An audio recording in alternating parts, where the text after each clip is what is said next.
I know you were planning a big wedding, it then got smaller and then even smaller. Talk us through that process. You sort of had plans B and C as the restrictions kept coming from the government. Yeah, morning, Tom. Thanks for having us. Morning. Yeah, we sort of had our original plans, that'd been in the works for about 1.5 years since we got engaged. And then when sort of the first restrictions came in, we sort of said we changed pretty quickly, pivoted towards something a little bit smaller with just the family in my parents' backyard. My dad sort of went out and started sowing some seeds into the grass. And yeah, making an archway for us immediately. And, and within then, a week, that was done. Yeah, and then sort of the next round of restrictions came in, and we had to throw Plan B out the door and start looking at Plan C as well, which is sort of what we ended up doing, and we added that live stream piece to that as well. Yeah.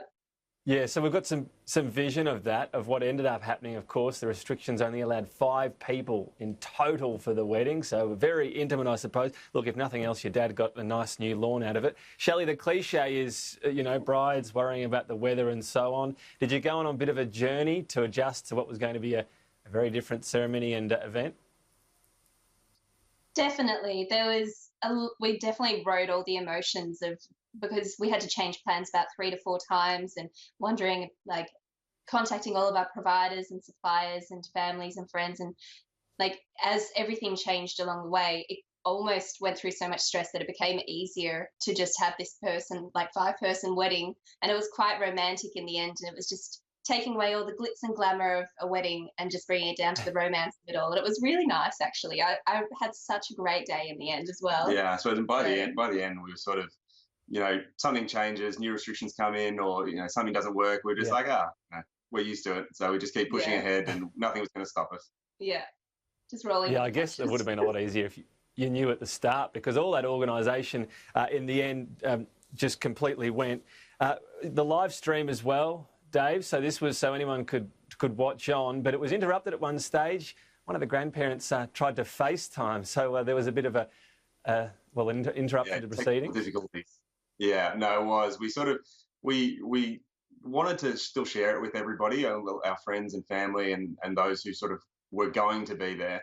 But, obviously we couldn't do that. So we thought, the easiest way to reach, the most people we could was go through Facebook.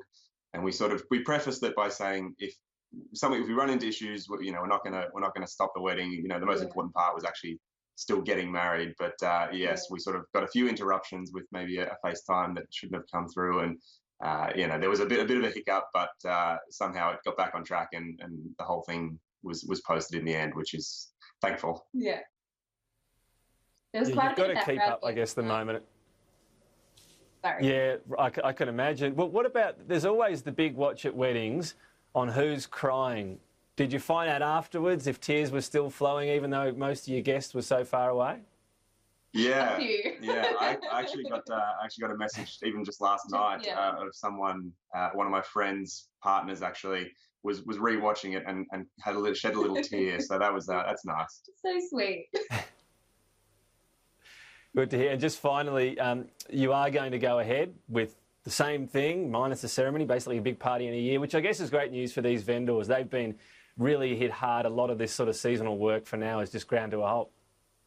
Yeah, absolutely. That was one of the things when all the restrictions started coming in, we got in contact with them all quite early. And obviously knowing that some of these small businesses are going to be impacted pretty heavily by the coronavirus, we sort of said, okay, let's not ask for refunds. Let's just see if we can get them all to postpone to a later date, and sort of not get that money back to help them try and stay afloat during this time, because we know it's going to be pretty tough for a lot of them. And they were really good. They were exceptional. They really liked that as well. And I find not only does it make it easier for the suppliers and all the businesses in the future as well, it'll make it easier for other couples getting married in the future. If they have everything already planned for this future date, they just move everything instead of having to cancel and reorganize.